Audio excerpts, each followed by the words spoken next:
Centre de Pompidou. I'm about to find a spot. Look at the shade. Aujourd'hui, à la Centre de Pompidou, which is now closed. Look at all those pigeons. That's a lot of pigeons, my guy.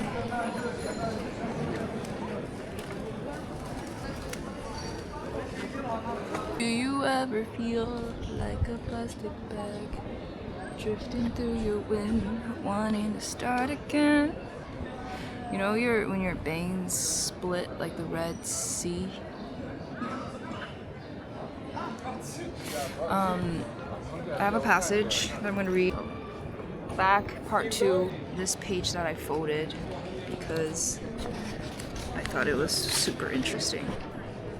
So this is page 158.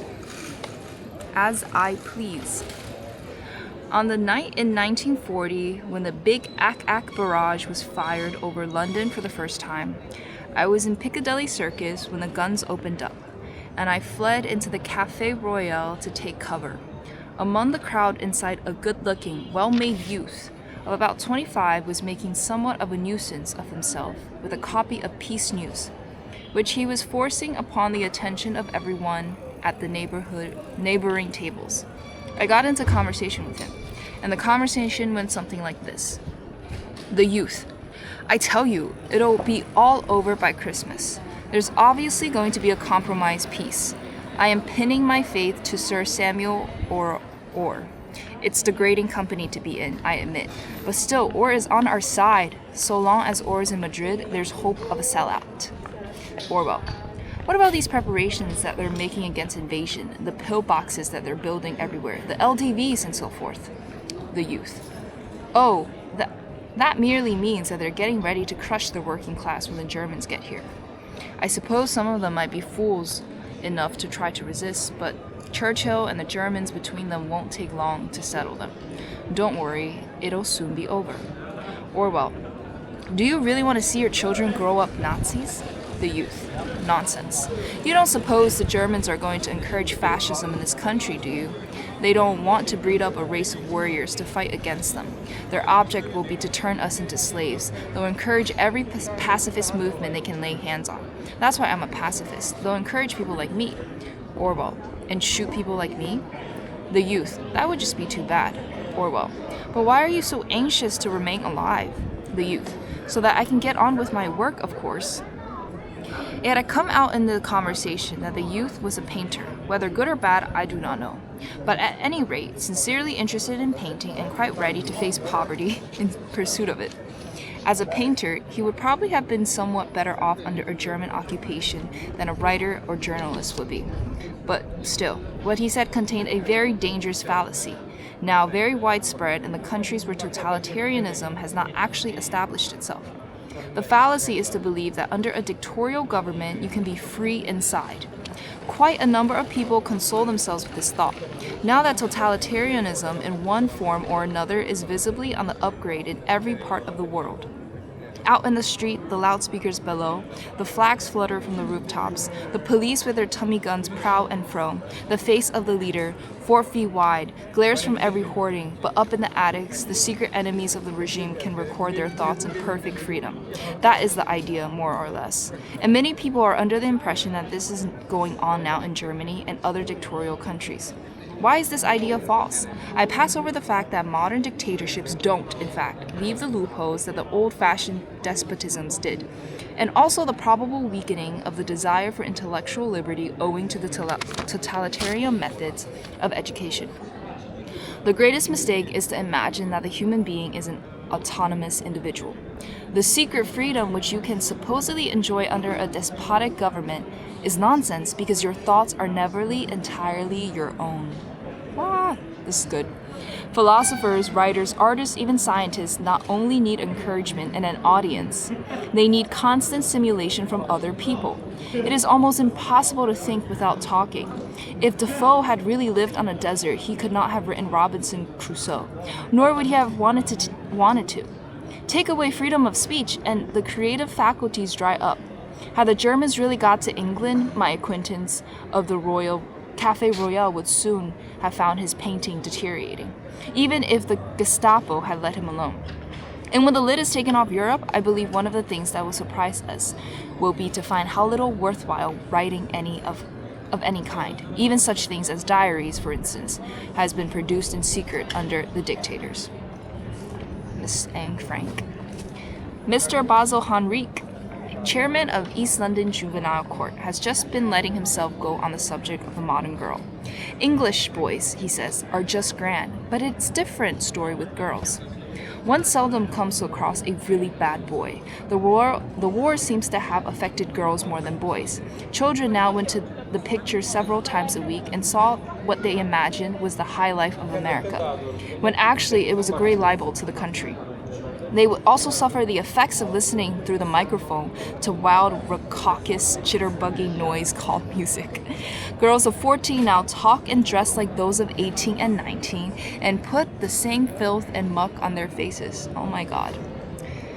I wonder whether Mr. Henrique knows, A, that well before the other war it was already usual to attribute juvenile crime to the evil example of the cinematography, and B, that the modern girl has been just the same for quite 2,000 years, period.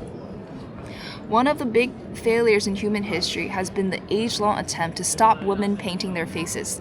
The philosophers of the Roman Empire denounced the frivolity of the modern woman in almost the same terms as she is denounced today. It's so good. In the 15th century, the church denounced the damnable habit of plucking the eyebrows. The English Puritans, the Bolsheviks, and the Nazis all attempted to discourage cosmetics without success. In Victorian England, rouge was considered so disgraceful that it usually sold under some other name, but it continued to be used. Many styles of dress, from the Elizabeth ruff to the Edwardian hobble skirt, have been denounced from the pulpit, without effect. In the 1920s, when skirts were at their shortest, the Pope decreed that women improperly dressed and were not admitted to the Catholic churches, but somehow feminine fashions remained unaffected. Hitler's ideal woman, an exceedingly plain specimen in a mackintosh, was exhibited all over Germany and much of the rest of the world, but inspired a few imitators. I prophesy that English girls will continue to put filth and muck on their faces, in spite of Mr. Henrique's. Even in jail, it is said that the female prisoners redden their lips with the dye from the post office mailbags. Just why women use cosmetics is a different question, but it seems doubtful whether sex attraction is the main object. It is very unusual to meet a man who does not think painting your fingernails scarlet is a disgusting habit, but hundreds of thousands of women go on doing all the same. Meanwhile, it might console Mr. Henrique to know that though makeup persists, it is far less elaborate than it used to be in the days when Victorian beauties had their faces enameled, and when it was usual to alter the contours of your cheeks by means of plumpers, as described in Swift's poem, on a beautiful young nymph going to bed. Tribune, 28 April 1944. So much good material. So, I'm going to break it down in what I was thinking about. Two things. One, the youth, popular culture, and woman, like what it means to be a modern woman, and the different codes from makeup to the way we dress indicate the political, social times of a society. Well, first of all, the youth, I think, is very interesting because as a sociologist, like the first thing, honestly not even a sociologist, just like a human being, like there's something wrong with the world when the youth are not youthing, when children stop dreaming, when young people stop being curious and get burnt out or get numbed by noise, capital, labor, blah, blah. And this idea of fun, this idea of spontaneity, of being yourself in the glories that you are, start to fade. Because now you have to perform. You have to continue to be a version of you that is molded, concrete. I think it's interesting that in Europe, young people or in France right now, it's like you can get young people benefits until you're 26, but then you have to, obviously figure out your path, school. But like education even, you have university, and then most people go into their masters, but your first job really isn't until you finish your education. As opposed to in America, people start working at the age of 16. Or it's, you go to school, and it's like, you have to sort of figure your life out the second you choose your major. Blah, blah, blah. All this is to say is, I'm not trying to debate which one is more efficient. I don't think that is, I think every culture, every system has its pros and cons. But I do think just recognizing, being aware of the time that we give our youth to grow is important. And at least for me, the second I got out of college and I was told to take on the world, I didn't know what to do, But I'm supposed to be the leaders, not me, but like, you go to a good institutions, even that is, a strange term for me. These proper institutions, and then you're supposed to somehow have the answers to everything, because now you are a consultant and you're going to give XYZ recommendations to how to solve poverty, how to solve homelessness, and half of these problems, in the world, it's none of it, at least for me, is about solving. It's, you have to live with it, next to it, to really actually have to feel your impact. And I think that's my hope, where I'm really thinking of like, what does that like tangible solution look like? It's bottoms up, just person to person, individual to individual type impact. A lot of current consulting models is a top-down approach. You analyze XYZ, and then you're like, okay, I recommend XYZ, ABC solution because I have these buckets. Okay, you have your paper, and then it gets diluted down to the people that actually have impact, and then becomes kind of like word vomit. Anyways, so that's why my first thoughts on the youth. And then I also just thought that the quote he said about like,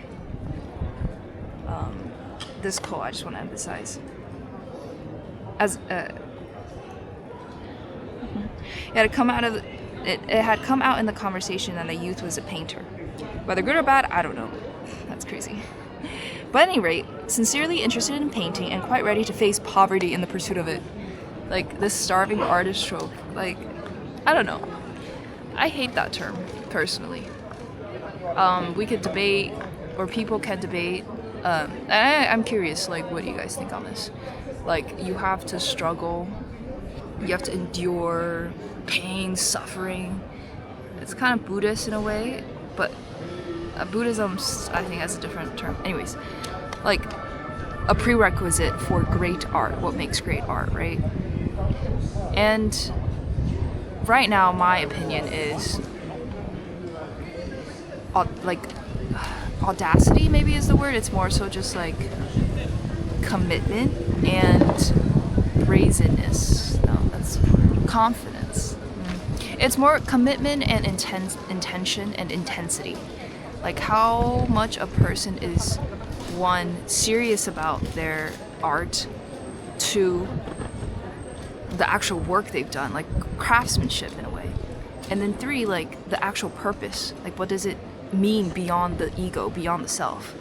At least that's to me what makes good art, and that's my taste. But this has to do with suffering. Yeah, I just don't like that, like, people put prerequisites to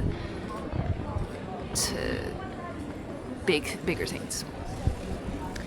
And then, okay, the second thing is about women, or just like how war, like in times of war, girls have an interesting impact and you can see it in their makeup and their clothes. And the story I want to tell is an anecdote with my own styling these days. I think growing up, I've always felt like a tomboy, but I did love the girly things. Like, I loved a Barbie doll, but I also loved Mario Kart, and I loved climbing trees. Any kid who loves to climb trees, I think, is a special kid. Anyways, but I think like I've noticed my style change from hyper feminine to masculine depending on how comfortable I am both with my own femininity actually. And I want to say that how I define femininity is not just by male female sex. To me, it's an energy, it's a feeling. Carl Jung has his thing on anima and animus. When you think about unconscious, there is the male and female parts of you.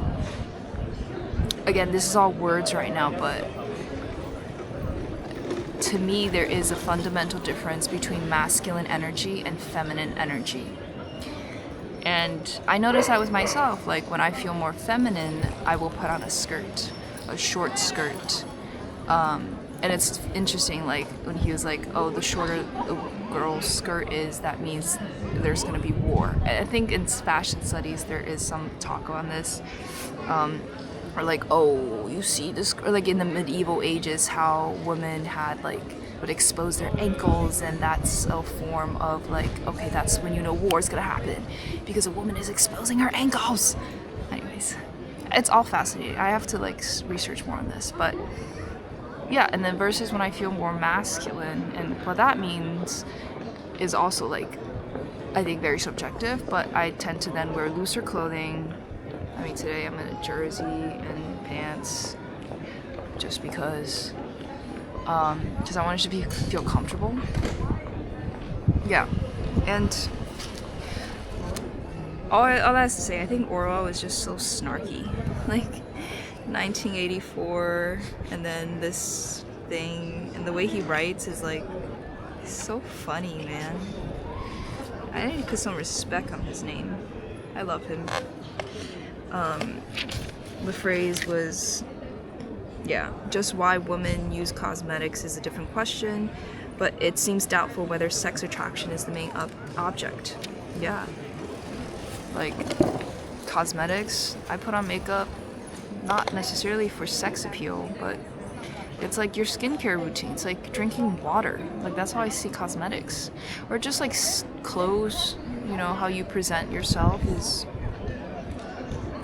important to the social world, the social fabrics that we are.